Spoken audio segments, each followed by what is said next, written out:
Expectation is such a powerful thing. A belief is just a thought you keep thinking. An expectation is a thought that you've thought about so much and kept active in your vibration for so long that you just keep realizing it. Law of attraction just keeps showing you versions of it until you say, see, that's why I believe it. I believe it because it's true. And we say, no, it's true because you believe it. You say, no, I'm sure that I believe it because it's true. I've been a collector of information, Abraham. I've been living my life and I'm just not good at that. Or these things that I want just don't come to me. And we say, but the reason they don't is because you think they don't. And you say, yeah, but I think they don't because they don't. And we say, yes, but they don't because you think they don't. You say, no, I didn't think they wouldn't until they didn't. And since they aren't coming, now I think they're not coming. And we say, well, somehow you've got to figure out how to break that cycle, because the universe is not giving you what you're saying with your words. The universe is giving you what you're offering vibrationally. And what you're offering vibrationally, in other words, the universe is giving you what you mean. The universe is giving you what you expect. The universe is giving you what you've practiced thinking about. And so we get it, that it's not the easiest thing in the world. In fact, it might be one of the hardest things in the world to think differently than what is, because you have become so very good in your observation of what is, in your assessment of what is, in your restating of what is, in your documenting of what is, in your regurgitating of what is, in your seeing, hearing, smelling, tasting, touching, in your physical translation of what is feels pretty solid to you. But we want you to know it isn't solid, it's changing all the time. But in many cases, it's just changing to more of the same because that's what you're thinking about. Do you get that? It's not holding steady. It's changing to your current expectation. But if your current expectation is just like the one you had yesterday and the one you had the day before and the one you had the day before, then it holds steady and you say, see? That's why I believe it. I believe it because that's how it is. And we say, no, it is because that's what you believe. Oh, Abraham, not that again, please, not that again. So we want to help you to realize that you are so much more than this physical being that you know as you, this magnificent physical being that you know as you, that you are an extension of source energy, and that source energy part of you exists even now. All of you didn't come forward into this personality. The larger part of you remains as this eternal consciousness, non-physically focused, pure positive energy. But here you are in this body, in this personality, and most important, in this current opinion, in this belief, in this expectation. Here you are offering a vibration that law of attraction is responding to. But the most important thing to realize about that is that the reason that you feel the emotions that you feel is because that inner being part of you, that source energy part of you, that non-physical part of you, that eternal, always eternally being part of you is having right here, right now, an opinion right here, right now about the very same thing that you're having an opinion about right here, right now. In other words, when you see that guy and you just hate that guy, so annoying in this way and this way and this way, the reason that you feel the discomfort that you would call hatred or whatever it is that you're feeling is because the source within you feels differently. Once we got Esther's attention about that, she said to us a few hundred times, Abraham, you clearly need more information about this. I'm sure if you knew what I know, you would not be sitting on your airy fairy cloud.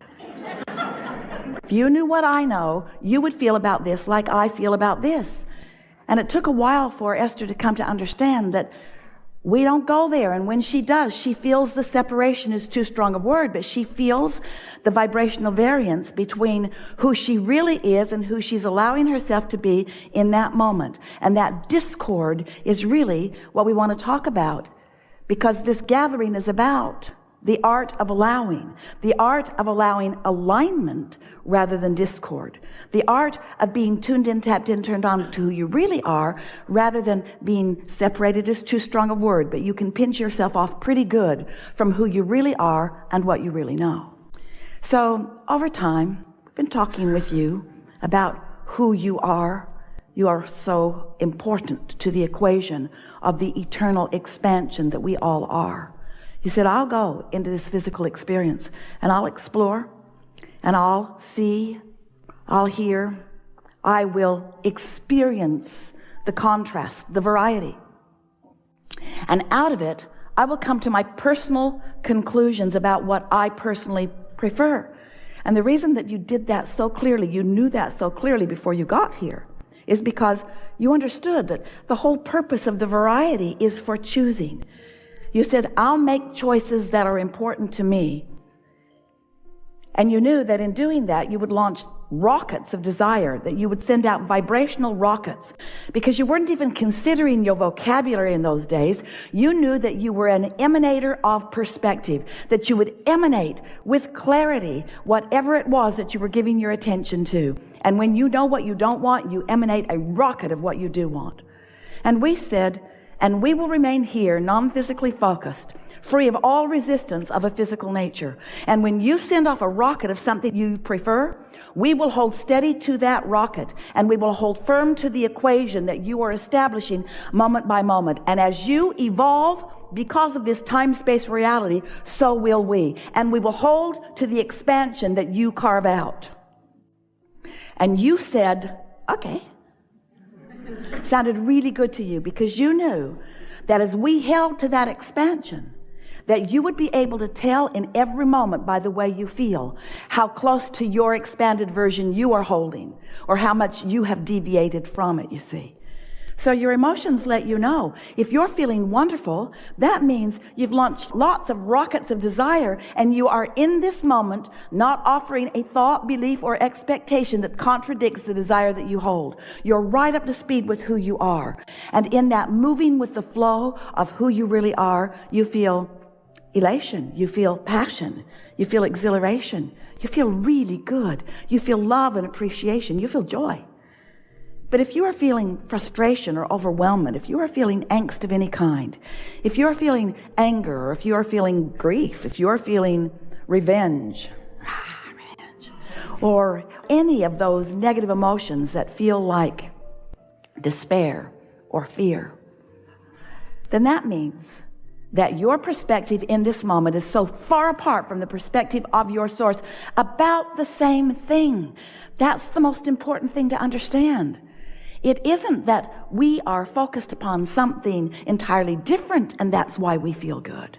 We're focused upon what you're focused upon and we feel good. And that is, no matter how you try to figure it out, what unconditional love really is.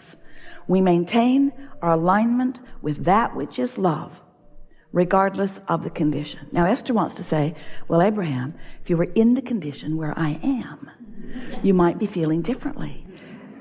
And we say, do not argue for your conditional limitations. If you will distract yourself from the condition that is causing you the separation from all that you are, from all that we are, from that which is life, from that which is love, from that which is source, if you'll just cut that out, you'll feel good. Thank you. Your warm-up was perfect, and I've been thinking about beliefs and momentum and the analogy. Momentum is our favorite word because momentum and law of attraction are the same thing, aren't they? Yes. Yeah. Mm-hmm. Yeah, and I get that. And so this model I've been thinking of is, I'm the tree, my beliefs are these strong limbs, and then the momentum are core beliefs are the strong limbs, and then additional beliefs that spring from that are smaller branches that come out. And so what I'm interested in is thinking about core beliefs and adjusting and changing those. And as I wonder about perhaps trimming some of the branches back and not getting at a core belief. The thing is, we get what you're saying, but what you're actually saying and meaning is, I've got beliefs that are hard to change. So I'm trying to whittle them down just a little bit. Well, that's what I wonder. Are they? And what we really want to say is, rather than thinking about beliefs that you want to change, because when you think of something that needs to change, you're looking right at it, and it's not changing, it's getting stronger. Every time you look at it, it grows deeper roots and more branches. In other words, it goes down and out. And so when you instead think about what you'd like to think about, what we've been saying for a little while is that the way to stop practicing beliefs that you no longer want to perpetuate is by making them more and more general. Now, that's what your tree analogy was about. Right. But in your analogy, from our perspective, the leaves on the tree are the more specific. The branches are the more general. But also in your analogy, the branches were the more core beliefs. And so you're sort of getting in your own way about that. Yep. Just in general terms, when you are general, you are less specific. Write that down. That's really important. That was good. Truths of the universe happen here. When you are general, you are less specific. When you are less specific, there is less momentum. So if you can go back to the general that is easier for you to align with, back to the general that is easier for you to find harmony with the source within you. Once you stabilize there, then from that stable, non-resisted vibration, now new evidences of that will fill out the branches of your tree. That makes a lot of sense. And as I think about that, and I practice that a lot and getting general, I've got little boys that help me get very general and play, and so that's all really good. As far as beliefs, how many core beliefs do people have? Is there and there I am, I'm focused on it again, I get it.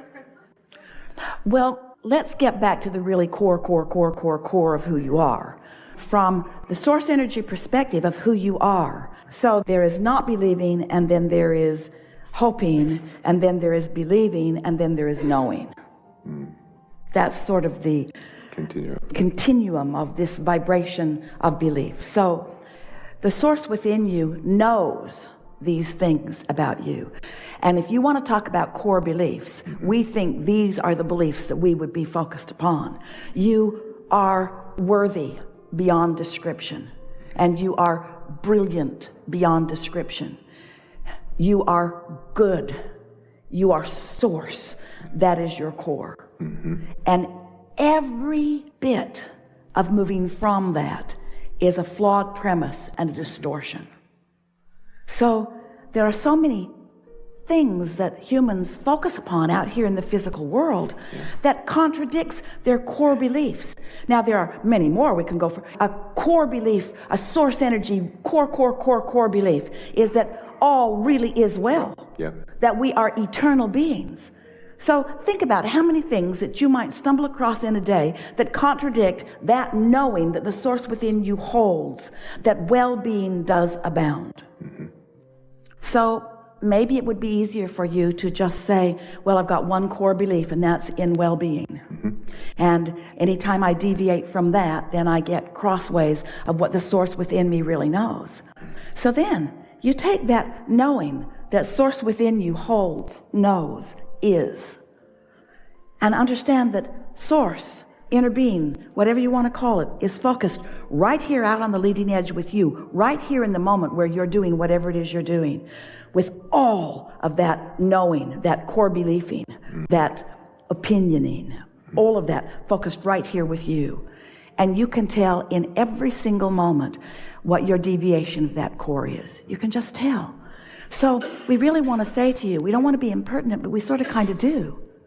We want to be so blunt. What difference does it make how many different ways you all have figured out to deviate from the core premise of well-being? In other words, because when you start counting them, those are the things that you're counting. There's just a belief in well-being, a knowing in well-being, an expectation of well-being. And you know what? Well-being continues and continues and continues. Find any little piece of anything that feels good and give it your undivided attention and call it my core belief for today.